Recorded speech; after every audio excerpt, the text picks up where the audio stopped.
Meus irmãos, a paz do Senhor. Quem está feliz, diga graças a Deus. Estamos felizes, graças a Deus, que nos dá vitória por intermédio de Cristo Jesus, o nosso Senhor. Queridos, que alegria estar aqui com vocês. Deus abençoe a vida de cada um de vocês aqui presente. Deus abençoe a vida do pastor William, sua muito esposa, os obreiros dessa casa, todos vocês.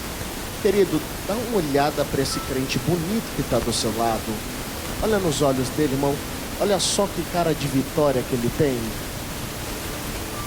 Irmão, se ele não deu um sorriso e um glória a Deus, olha para o outro lado, vai. Diz assim para ele: Deus tem uma palavra para você. Não, irmão, ele não acreditou nisso. Diga para outra pessoa, diz para ele: Deus tem uma palavra para você. Você crê nisso, irmão? Você crê nisso, irmão? Queridos, aproveitando que você está sobre os vossos pés, abra sua Bíblia comigo. Evangelho de Jesus Cristo, segundo escrever a São João, capítulo de número 18. Evangelho de Jesus Cristo, segundo escrever a São João, capítulo de número 18.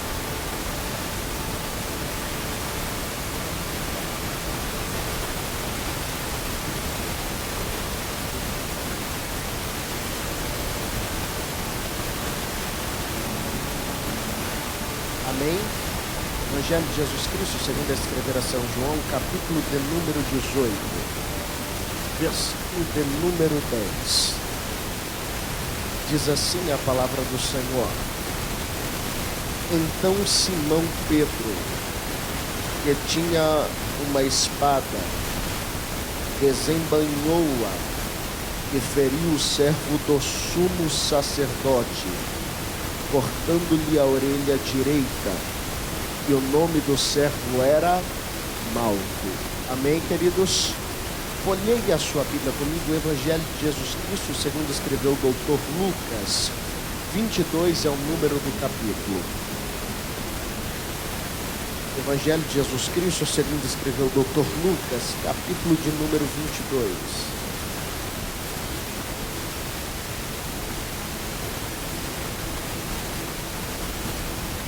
Versículo de número 50. Evangelho de Jesus Cristo, segundo escreveu o doutor Lucas, capítulo 22, verso de número 50.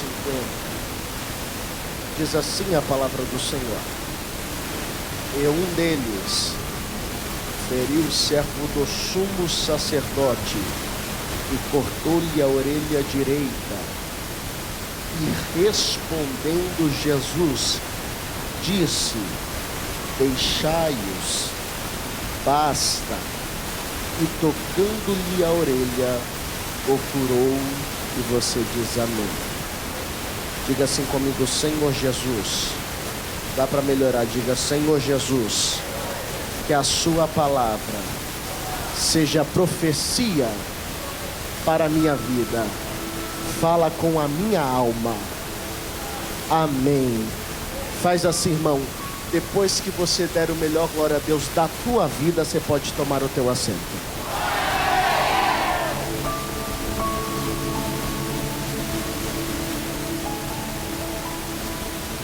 Queridos, antes de mais nada, eu quero externar a todas as mães aqui o meu apreço de carinho, a vocês progenitoras da vida, que Deus possa abençoar a cada um.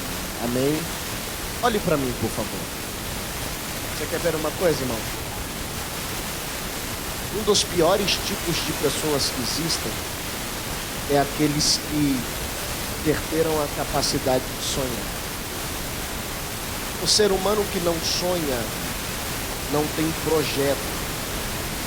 Quem não tem projeto e não tem meta, não luta, não batalha, não procura conquistar, não avança, vive uma vida estagnada.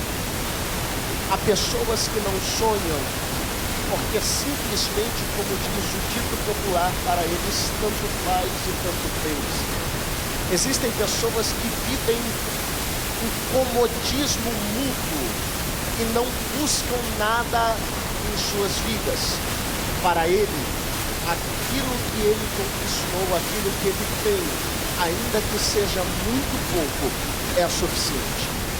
Existem pessoas que não sonham porque se frustraram, porque se decepcionaram com as arduras e angústias dos seus dias de vida.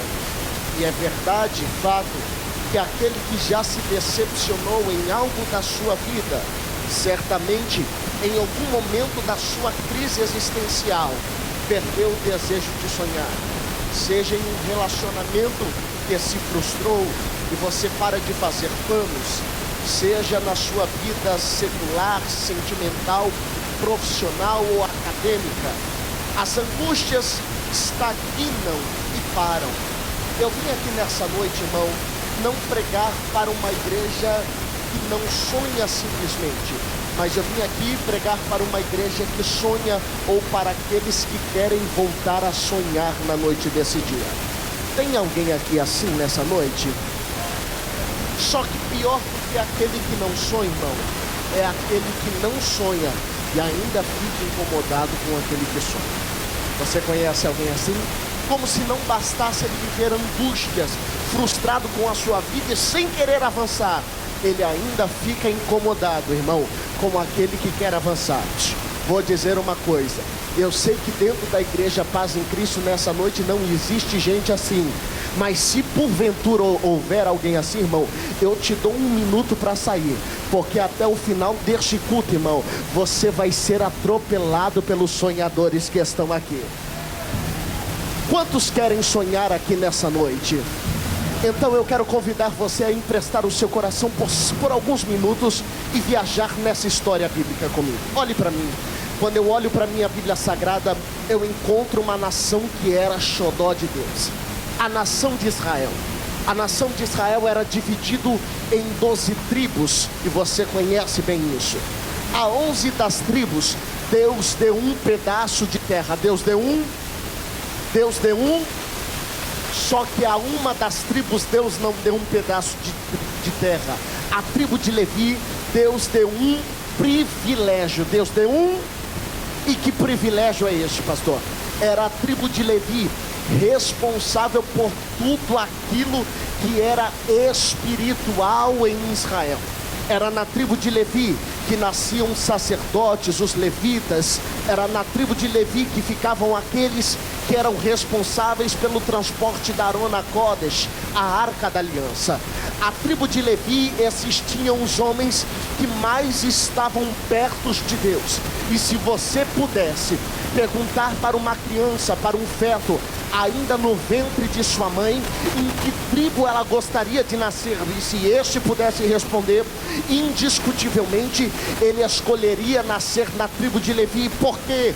Porque todos gostariam de estar perto de Deus, todos gostariam de ter o privilégio de entrar no templo e oferecerem as suas ofertas pacíficas. Essa é disso de todos, que eram os sacerdotes, representantes do povo diante de Deus, de sorte que todos os dias, eu disse que todos os dias havia sacerdotes oferecendo incenso ou ofertas pacíficas diante da pessoa de Deus. Mas olhe para cá, para se tornar sacerdote não bastava um mero querer, você precisava nascer na tribo de Levi.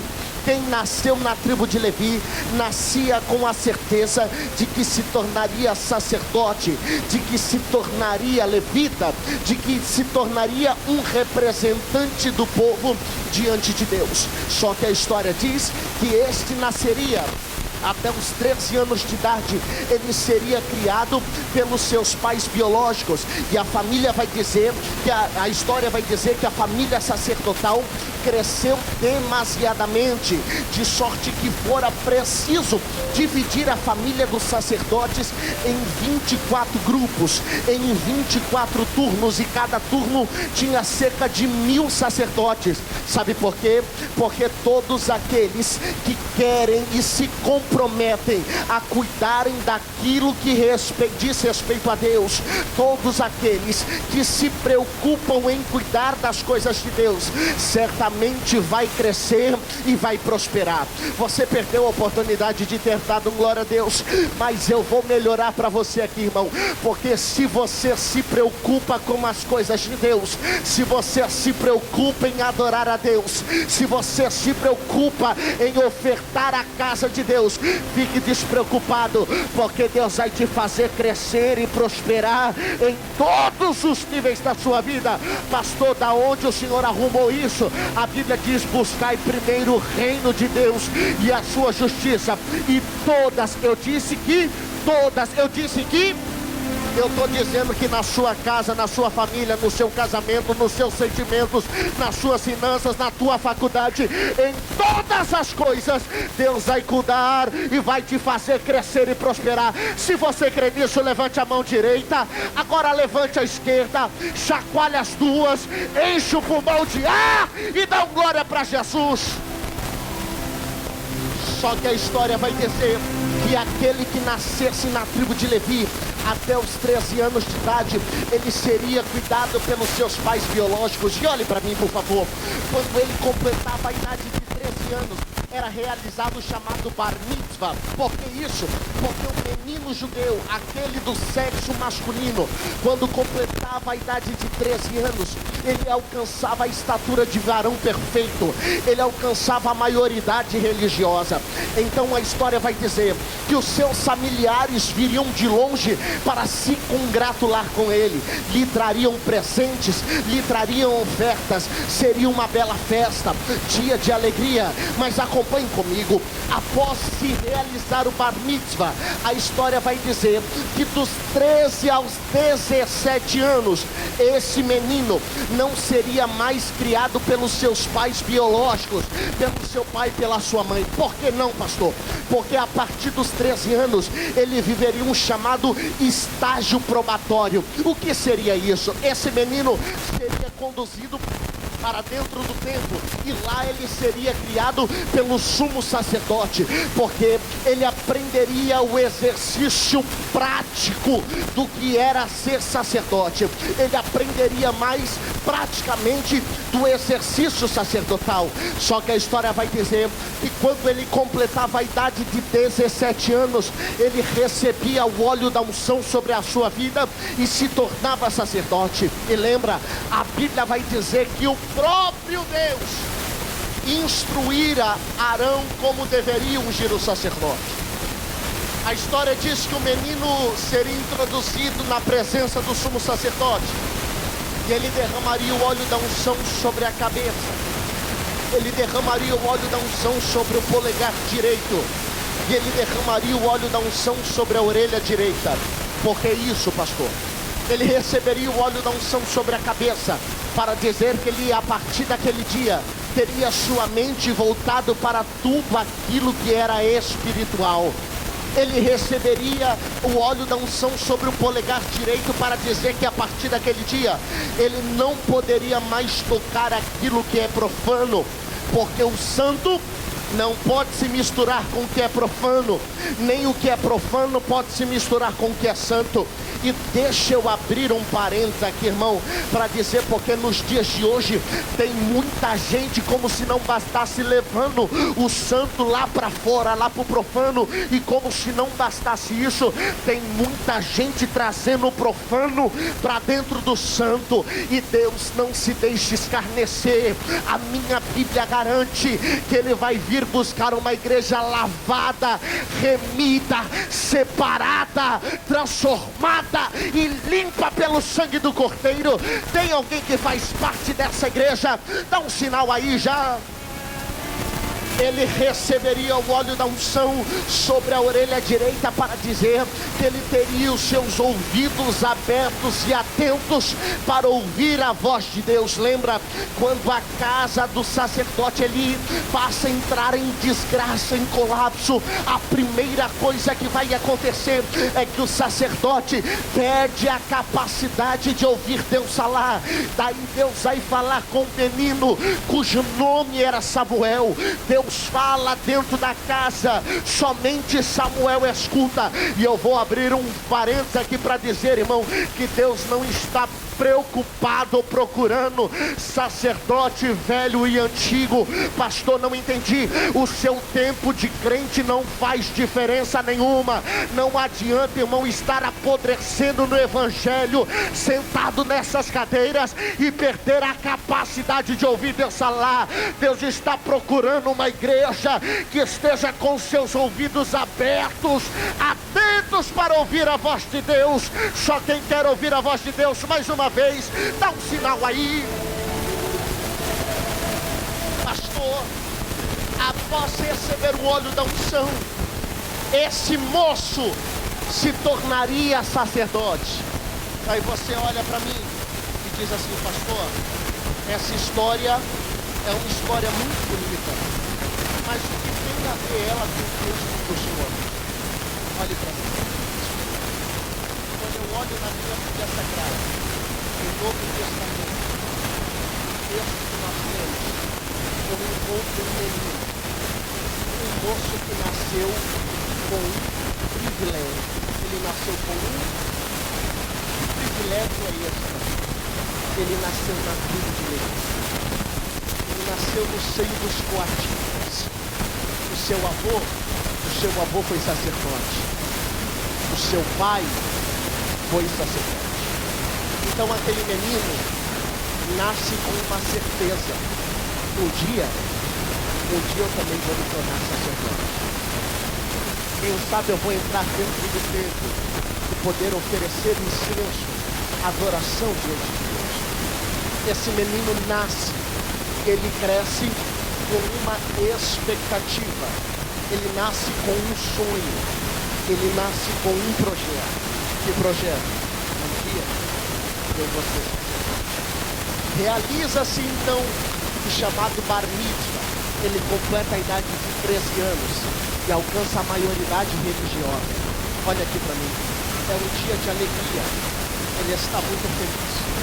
O nome desse menino era Algo que está alegre demais, porque ele alcançou a maioridade religiosa e está perto dele se tornar sacerdote. Mas a Bíblia vai dizer que a história conta de 13 anos.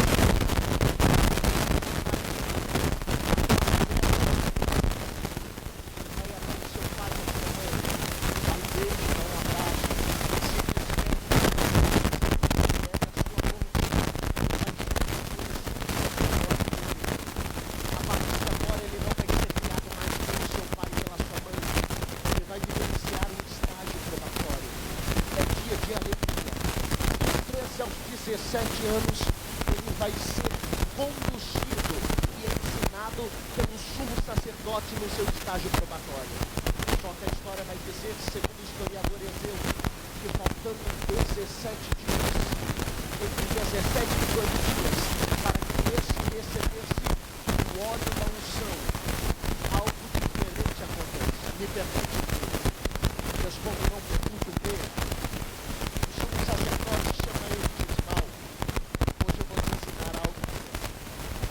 Nós, como sacerdotes, nós somos responsáveis pela lei mosaica e somos responsáveis pela execução da lei. E existe um homem e esse homem está transgredindo. Nós vamos prendê-lo. Algo fica feliz demais, afinal de contas, ele vai aprender mais um pouco do que era ser sacerdote. Parece que eu vejo Malco se arruma, coloca a sua história, coloca uma sandália nos pés, passa um gel no cabelo e ele está pronto. Só que a história vai dizer que naquele dia, Malco se ajuda com um sacerdote e mais alguns soldados. E eles vão para prender um homem, mas não era qualquer homem. O seu nome era Jesus de Nazaré. A história vai dizer que a acusação é que Jesus se chamava de um rei dos judeus. Era chamado de um rei dos judeus. E Malco está feliz. Por quê?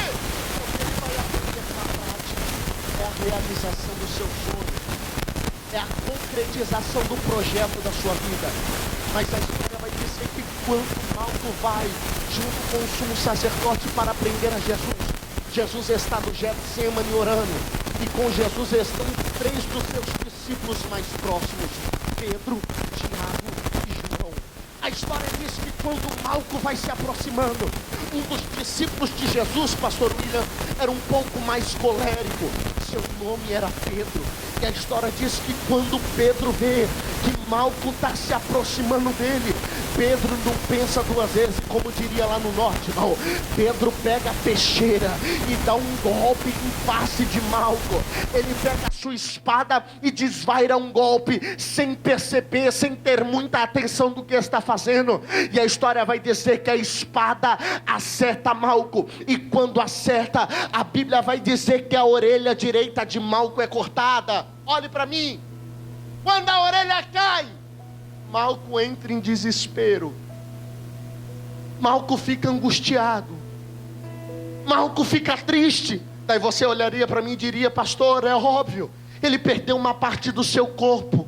Não, Malco não simplesmente perdeu uma parte do seu corpo, Malco perdeu um projeto da sua vida. Por que isso? Porque lembra, para ser sacerdote, precisava ter o óleo da unção sobre a cabeça, sobre o polegar direito e sobre a orelha direita. Mas a orelha de Malco foi cortada. Se a orelha direita foi cortada, não tem óleo da unção sobre a orelha. Se não tem óleo da unção, não tem ministério sacerdotal. O sonho de Malco havia acabado de ser cortado, o projeto de Malco havia acabado de ser destruído. Parece a história de alguém que entrou aqui hoje. Você planejou e projetou tudo certo, você projetou como seria a sua família, como seria o seu casamento, como seria a sua vida, mas de repente algo alheio à sua vontade aconteceu, e parece que de repente o seu sonho havia sido destruído, havia sido cortado, frustrado. Mas Deus me trouxe aqui nessa noite como profeta de Deus para profetizar e te dizer, irmão, que naquele dia o que Malco não sabia é que o homem que ele ia aprender não era qualquer homem, mas o homem que ele iria aprender é aquele que se importa com o sonho pessoal de cada um que estão perto deles. Você é tímido? Você é tímido? Vem cá. Dobra o joelho. Olha para mim.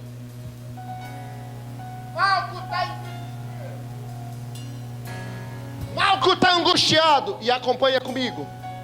Malco está olhando para o chão. A orelha tinha sido cortada.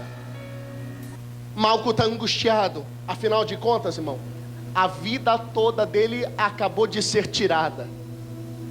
Só que tem algo que me chama a atenção, e vamos começar a pregar aqui agora, irmão. É que a Bíblia vai dizer, sabe o quê? Que Jesus pega a orelha de Malco. E no texto que nós lemos, quando Jesus pega a orelha, Jesus não vai falar com Malco, Jesus vai falar com Pedro. Por quê? Porque Pedro está com a espada na mão. Pedro está preparado para dar outro golpe e acertar Malco. Mas a Bíblia vai dizer que Jesus está com a orelha de Malco na mão. Jesus olha para Pedro e diz: Pedro, basta. Você sabe por que você não deu glória? É porque você não entendeu isso daqui. Olha para mim, irmão. Tem alguém que está preparado para cortar o teu sonho hoje. Alguém estava planejando, irmão, destruir o seu projeto. Satanás estava arquitetando algo para destruir a sua casa, para destruir a sua família. Mas Deus nessa noite está olhando para ele e está decretando: basta. Eu estou profetizando hoje, irmão. Todo projeto de Satanás, toda espada estendida contra a sua vida, contra a sua casa, contra a sua família, toda ferramenta forjada está sendo destruída na noite desse dia. Deus está dizendo: Satanás não vai tocar a tua casa, não vai tocar a tua família, não vai tocar os seus filhos. Só quem crê joga a mão para cima e dá glória para Jesus. Olha para quem está do seu lado, diz para ele: Satanás não vai tocar o teu projeto. Não, irmão, diz para ele: Satanás não vai tocar o teu projeto.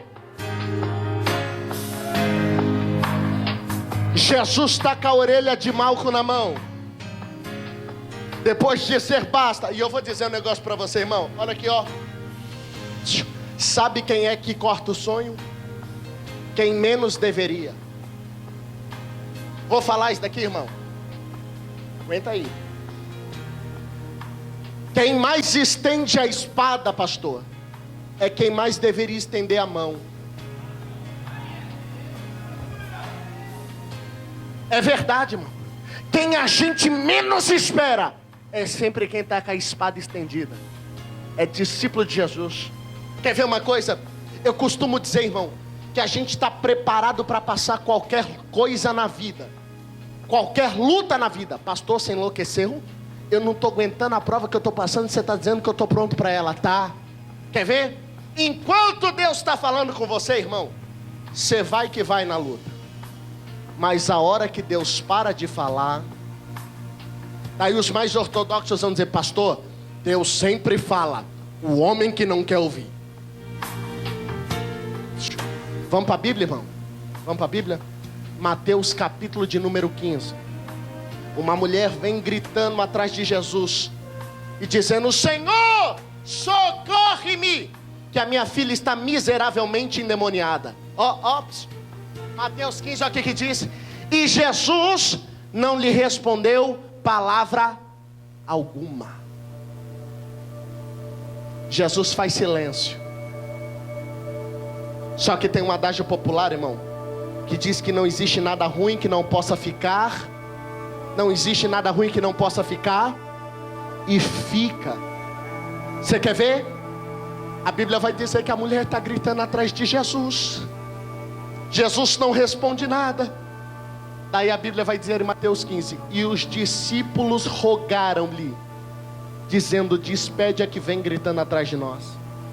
A expressão rogaram-lhe aqui no original, sabe o que significa? Que os discípulos fizeram uma oração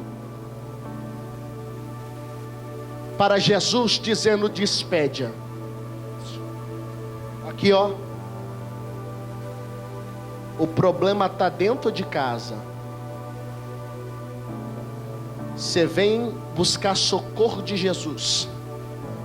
Jesus não responde palavra alguma.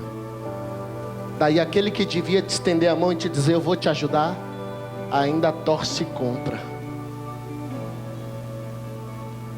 Só que tem uma coisa, irmão. A Bíblia vai dizer que tudo vem de Deus. Tudo vem de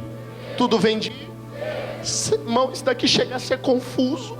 Mas você acredita que até as palavras que vêm na sua boca para orar vêm dele. E no meio da sua luta, irmão, quando o problema estiver dentro de casa, parecer que Jesus está em silêncio, alguém estiver torcendo contra, Deus vai fazer brotar as palavras certas nos seus lábios. Daí, ó, a resposta vem, mas não é a que ele espera. Jesus olha para a mulher e diz assim: não é bom tirar o pão dos filhos e lançar aos cachorrinhos.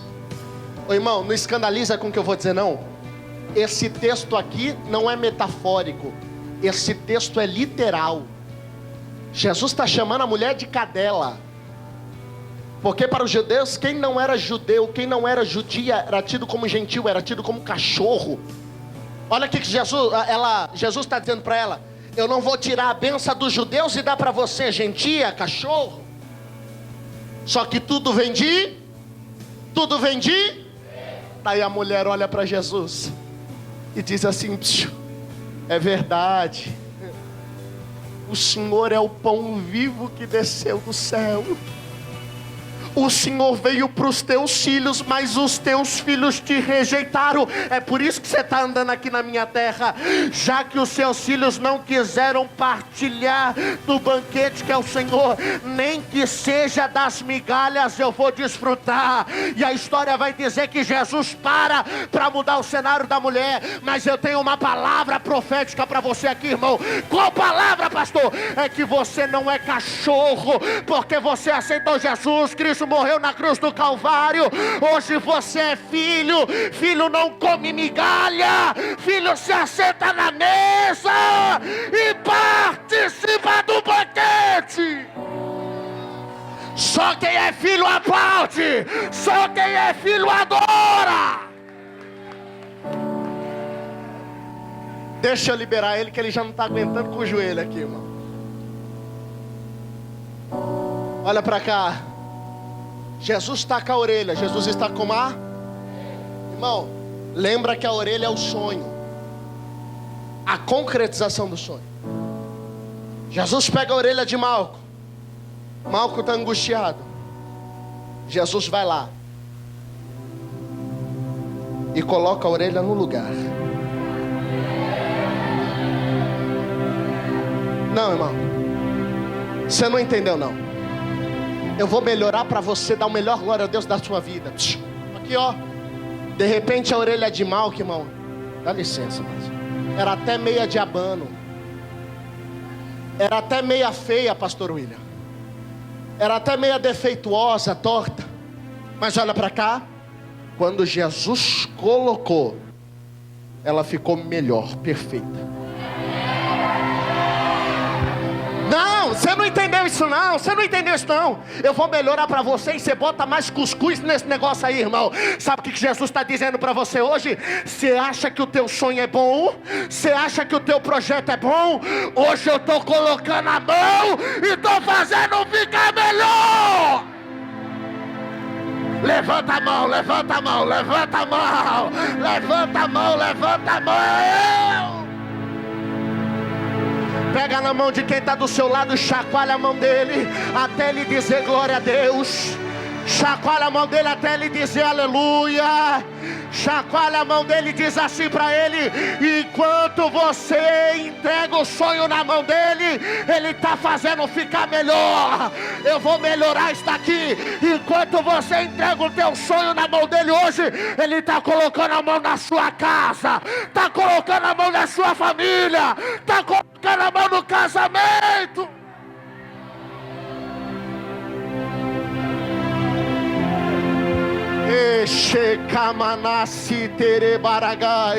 Tem crente que vai se surpreender com o que Deus vai fazer aqui.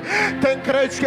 irmão, olha para cá, isso é Bíblia, irmão. Jeremias 33:3 diz: clama a mim e responder-te-ei. Clama a mim e...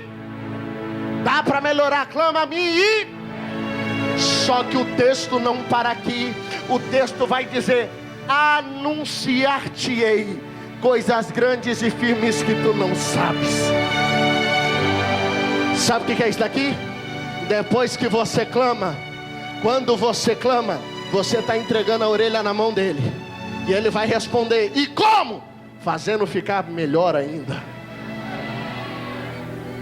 Não, irmão, eu vou melhorar para você entender. Sabe o que eu estou dizendo? Que você só estava orando para Deus salvar o teu familiar. Deus está dizendo: eu vou salvar e ainda vou fazer ser profeta na minha casa. Não, irmão, você estava só pedindo para Deus abrir uma porta de emprego. Deus está dizendo: eu vou abrir a porta para você ter o seu próprio negócio. Tinha uma mulher. Essa mulher tinha um sonho. Olha para mim. A Bíblia diz que essa mulher era casada com Eucana. Eucana tinha duas esposas, Ana e Penina. Naquela época, duas razões básicas permitiam um homem ter mais do que uma mulher. Primeiro, muitas vezes os homens iam para a guerra e morriam na guerra.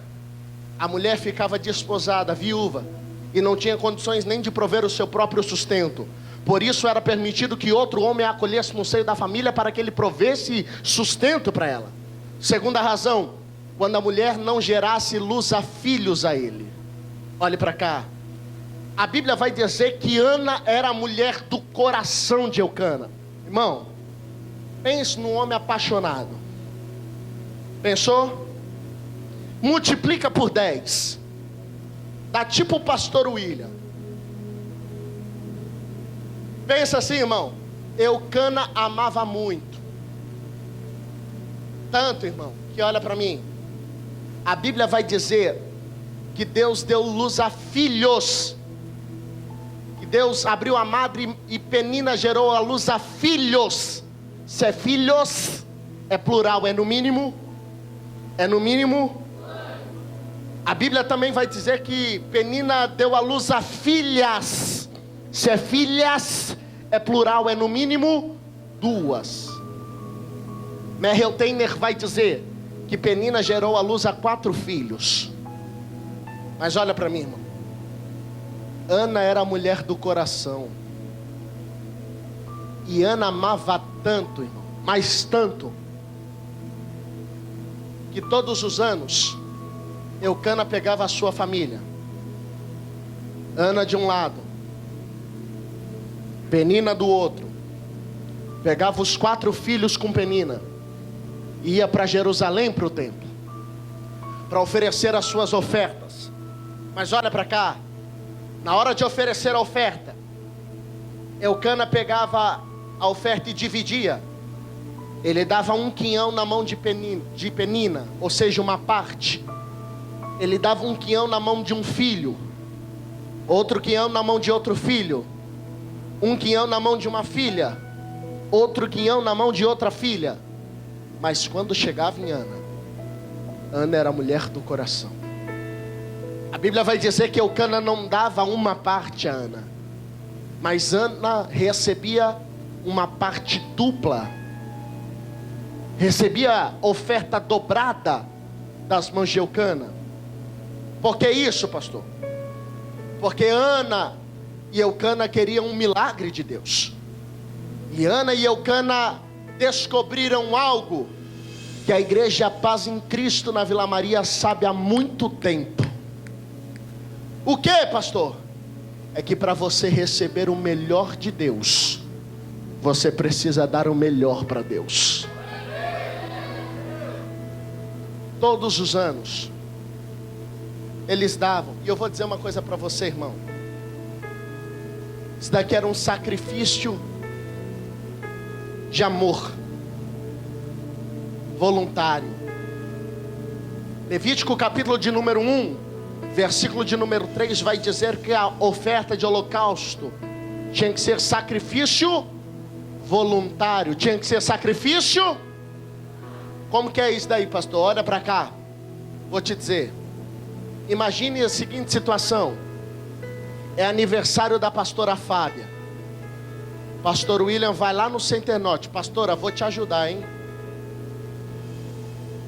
Pastor William vai lá no Center Norte, lá na Corelo. Entra na loja. Vou te ajudar, pastora. Compra o sapato mais bonito da loja. É aniversário dela. E ele vai lá, irmão. Chega para ela e diz: amor, trouxe para você de presente. Irmão, pense numa mulher feliz. Pense. Sapato novo Corelo. Agora você quer ver a pastora ficar muito, mas muito feliz, pastor William? É um dia comum. Ele está andando pelo Center Norte. De repente ele passa na porta da Corelo. Olha para o sapato e diz: rapaz, é a cara da minha mulher. Não é aniversário. Não é aniversário de casamento. Daí ele entra e compra. Chega em casa, olha para ela e diz: amor, trouxe para você. Ela olha para ele e diz assim: mas não é meu aniversário. Eu sei. Mas não é dia dos namorados. Eu sei. Mas não é aniversário de casamento. Eu sei. O que você aprontou, William? Nada. Então por que você está me dando? É só para dizer que eu te amo.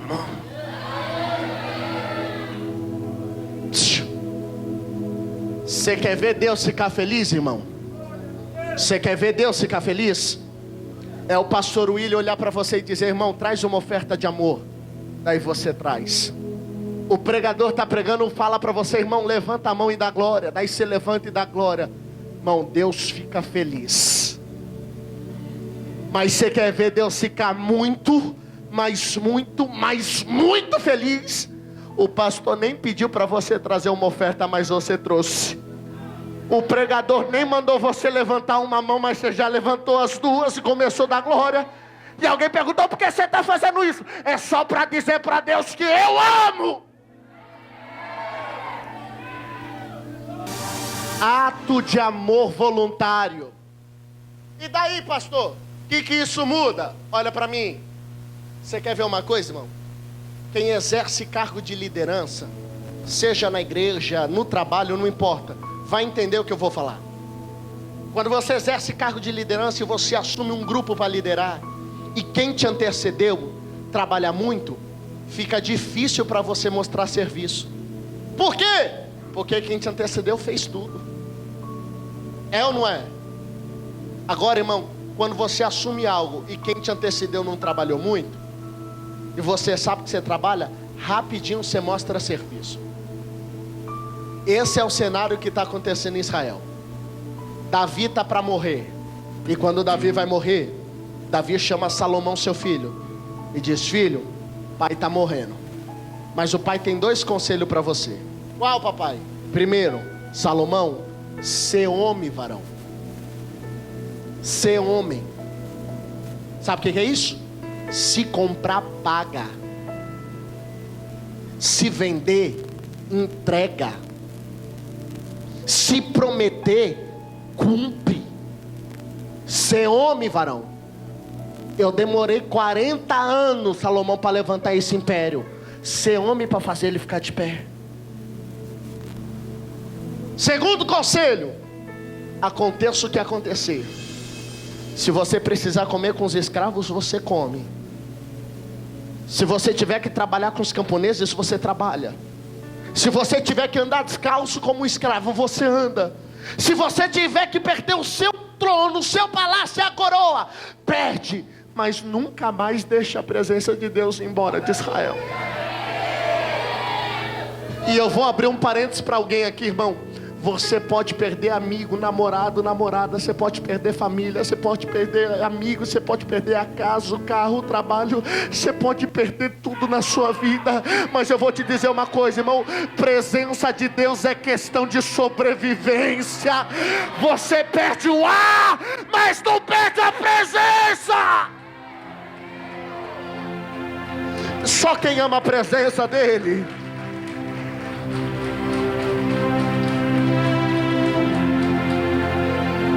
Oh, Naraya Shore Baragarasi Teremanahai. Ei, a presença de Deus está na casa. Salomão assume o reinado após a morte de Davi. Mas olha para cá, você lembra quem era Davi? Davi era pastor de ovelha. E não era qualquer ovelha não, irmão. Era ovelha malhada. Sabe o que é ovelha malhada? Ovelha defeituosa, doente. Daí o leão e o urso vinham para comer as ovelhas. Davi saía no tapa. Alguém olhava para Davi e dizia: Davi, deixa morrer, está doente, não presta. Davi dizia: não, é ovelha do meu pai. Ô Davi, a ovelha só dá trabalho, não tem problema não, a ovelha é do meu pai. Ô Davi, essa ovelha não presta para nada, cai, levanta, não tem problema não, a ovelha é do meu pai. Ô Davi, essa ovelha não vale nada, não importa, a ovelha é do meu pai e o meu pai é mais ovelha que tem. Tá entendendo o manto? Tá entendendo o manto? Dá uma cotovelada no teu vizinho e diz para ele: eu sei que a ovelha dá trabalho, mas a ovelha é do pai.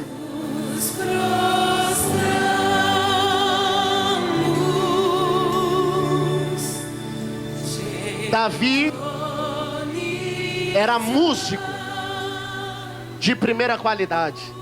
E quando dedilhava os dedos na harpa, o espírito imundo que estava em Saul batia em retirada. Davi era guerreiro. E Davi um dia vai lutar com um gigante. Vai na beira do riacho, pega 5 pedrinhas. E não é com medo de errar não, irmão. É porque a história vai dizer que Golias tinha mais 4 irmãos. Davi disse: eu vou pegar 5 pedras, porque se a família vir eu vou derrubar um por um. Há quem diga que a flecha lançada, a palavra proferida, a oportunidade perdida nunca volta atrás. E você perdeu uma ótima oportunidade, irmão, mas eu vou dar ela para você de novo. Eu vou pegar 5 pedrinhas. Sabe por quê, irmão? Porque Deus está dizendo para você hoje que todos os gigantes que se levantarem contra você, Deus vai derrubar um para um.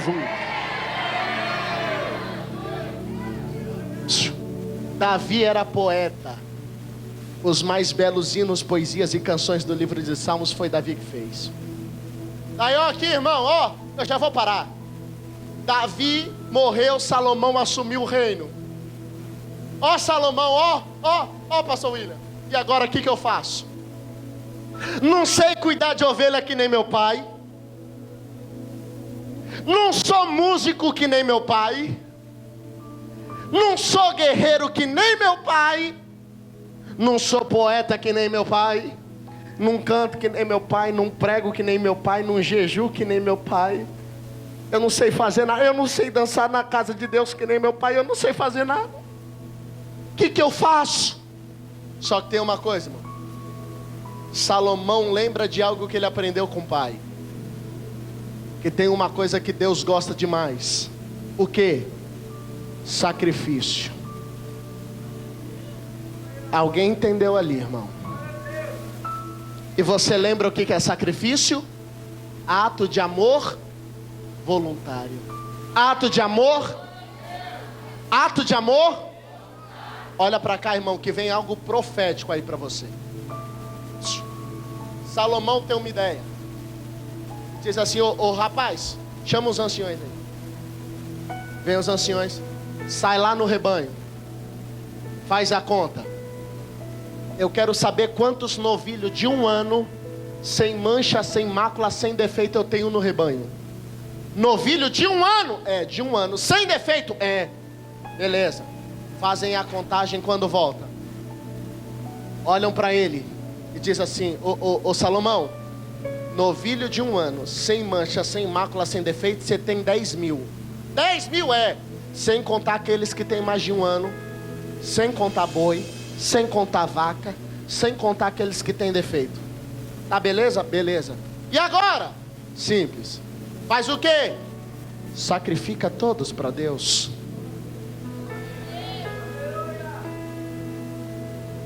A história vai dizer, irmão, que Salomão sacrificava, segundo John Piper, John Stott e Nancy Dias Lopes, de 18 a 22 novilhos por dia, pastor William. O dia que ele não sacrificava nada era 18. O dia que o culto dele ia mais além era 22. Só para você entender a dimensão do negócio, irmão, os judeus sacrificavam 1 novilho por ano. Salomão está sacrificando de 18 a 22 por dia. Quando Salomão termina de sacrificar 1000 novilhos, Deus aparece para Salomão em sonho e diz assim: Salomão, fala para mim, o que é que você quer? Fala para mim, Salomão, o que você quer, rapaz? Você está acabando com o rebanho. É simples. Eu não sei cuidar de ovelha que nem meu pai. Eu não sou músico que nem meu pai. Não sou guerreiro que nem meu pai. Não sou poeta que nem meu pai. Não canto que nem meu pai. Não profetizo que nem meu pai. Não jejuo que nem meu pai. Eu não sei dançar que nem meu pai. Não sei cuidar de arca que nem meu pai. Eu não sei fazer nada. E daí, Salomão? O povo é muito, eu só sou um. E eu queria te dar uma coisa diferente para chamar a atenção. E o seguinte é esse: o Senhor apareceu com 1000 novilhos. Mas se o Senhor não tivesse aparecido, eu ia matar 10 mil novilhos para o Senhor. E se não aparecesse, eu ia matar boi, ia matar vaca, eu ia acabar com o pasto. Mas eu sei que de sacrifício voluntário o Senhor gosta, e uma hora o Senhor ia aparecer. Tá bom, Salomão, tô aqui, fala o que você quer. É simples, o povo é muito e eu sou um. Só me dá sabedoria. Tá pronto para dar um glória aí, irmão? Se prepara com isso daqui, ó. Deus olha para Salomão e diz: gostei de você. A sabedoria é sua. Mas vamos fazer o seguinte, Salomão. já que você deu algo para mim que eu não te pedi, eu também vou dar para você uma coisa que você não me pediu. A sabedoria já é tua, mas tem mais. Eu vou te dar ouro, eu vou te dar prata, eu vou te dar riqueza. Quem se levantar contra você vai morrer na porta do palácio. Eu no teu lugar já tinha jogado as duas mãos para cima, estava aplaudindo, estava adorando. Porque enquanto você dá para Deus o que Ele não pediu, Ele vai dar para você o que você não pediu. Ele vai salvar a tua casa, vai mudar a tua família, vai te prosperar. Fique em pé, eu vou parar. Ó. Não desista. Ana de crer. Dá uma oferta dupla. E faz uma oração e diz: Deus, me dá um filho. Deus me dá um. Deus me dá um. E volta para casa. Quando chega em casa, Penina olha para Ana e diz assim: Ô Ana, eu tenho e você não tem. Eu sou e você não é. Eu posso e você não pode. Passa um ano sofrendo humilhação.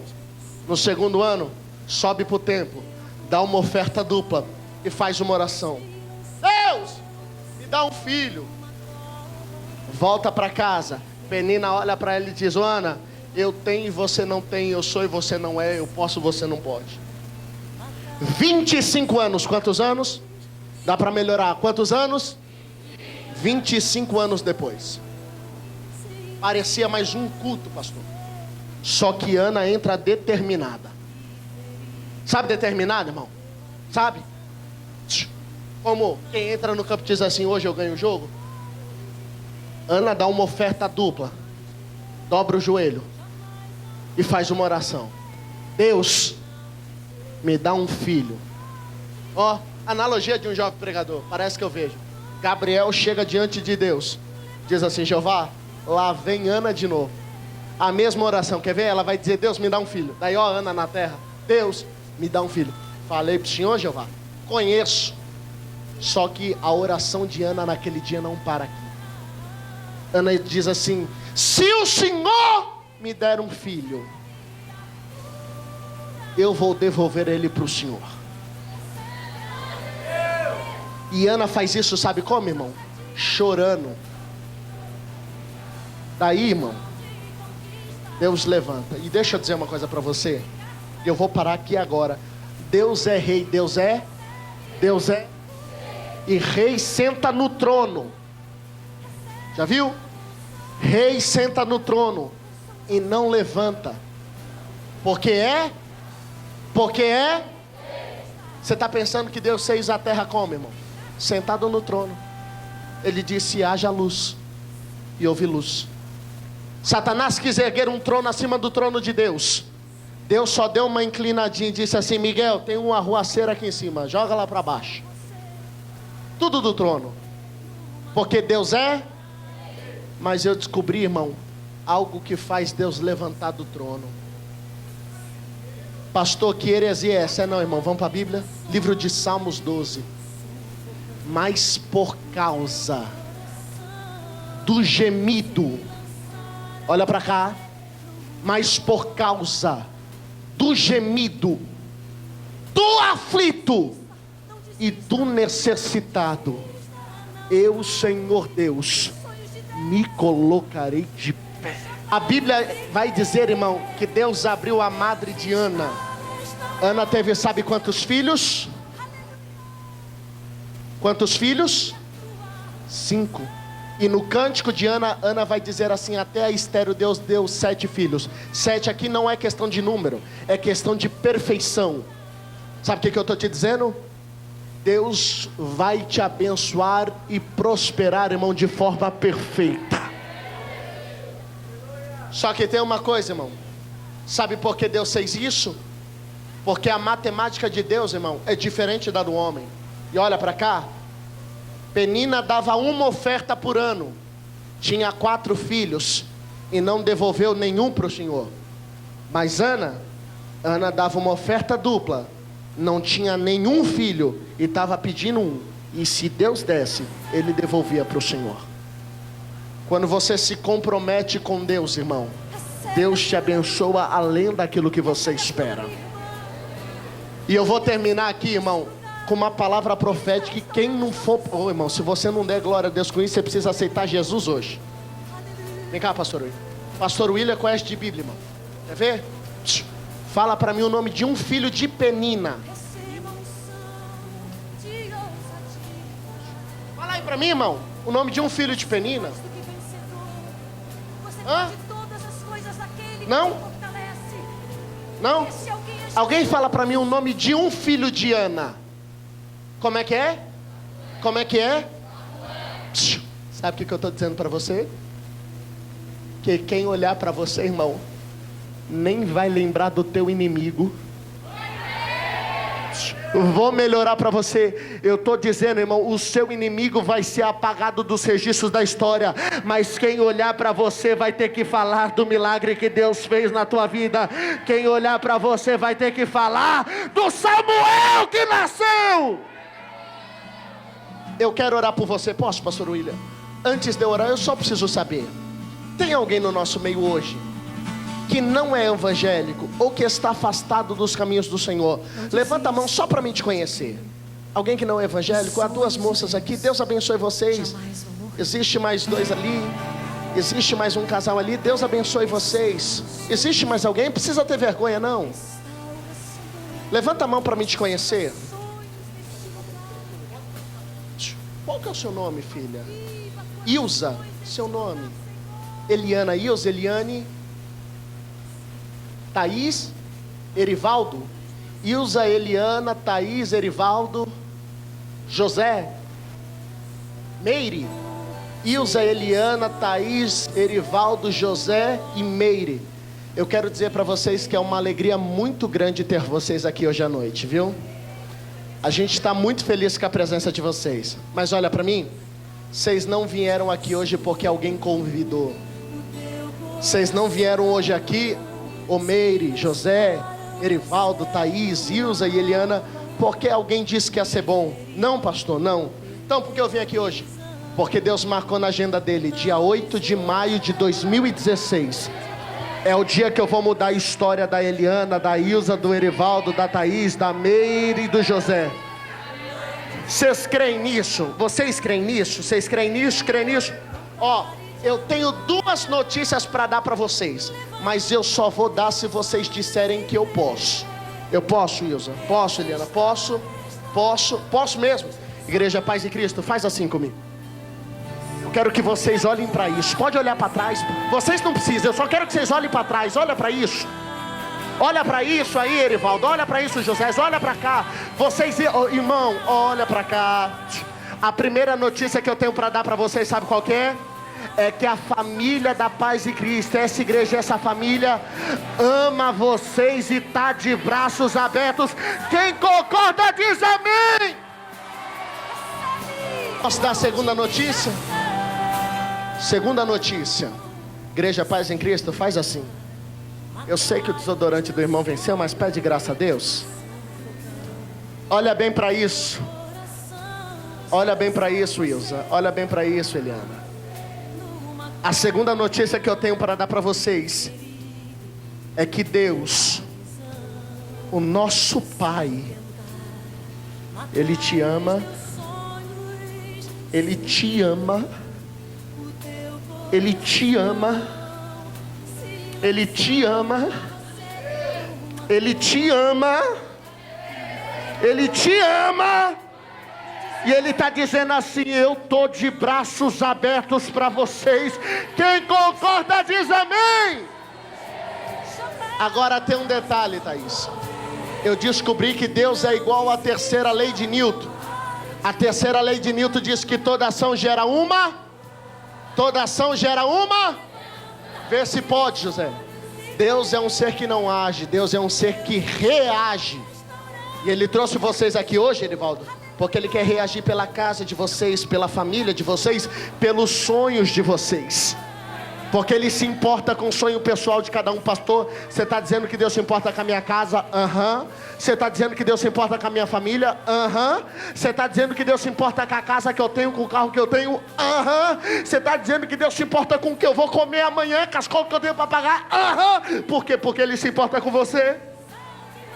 E Ele trouxe vocês aqui hoje porque Ele quer reagir. Mas para Ele reagir, irmão, vocês precisam agir diante de Deus.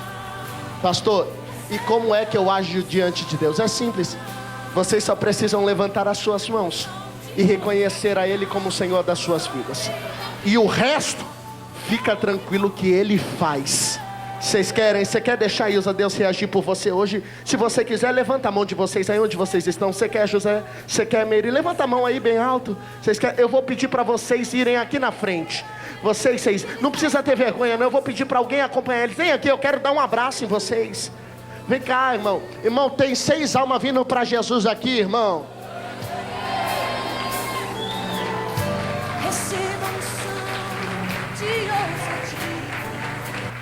Isso, fica aqui. Falando para Jesus, né, irmão? Que essa cara de crente, você quer se esconder aonde, mulher? Oxi. Irmão, tem 7 almas aqui diante do altar de Deus. 8 almas aqui diante do altar de Deus. Ô irmão, sabe por que você não deu glória? Porque você não entendeu uma coisa. A Bíblia diz, pastor William, alguém costuma dizer que quando um pecador se arrepende, os anjos fazem festa no céu. Mas irmão, não é isso que o texto diz não. Sabe o que é? Analisa lá direito. A Bíblia vai dizer que quando o pecador se arrepende, o próprio Jesus faz festa diante do Pai. Quando o Erivaldo, a Meira, a Eliana, a Rita, a Ilso, o Erivaldo, a Thaís, seu nome, filho? O Jorge levantaram a mão, irmão. O próprio Jesus, à destra do Pai, levantou e começou a dançar na presença de Deus e dizer: meu sangue valeu a pena, meu sangue valeu a pena. Eu vou pedir para vocês estenderem a mão para cá. O pastor William vai orar por eles. O pastor William vai orar por eles e eu vou orar para você. Ô irmão, a orelha está voltando para o lugar. Ô irmão, o sonho está sendo realizado hoje. Ô irmão, Deus está dando um basta para quem queria cortar o projeto de Deus sobre a tua vida. Quem crê mais uma vez, joga a mão.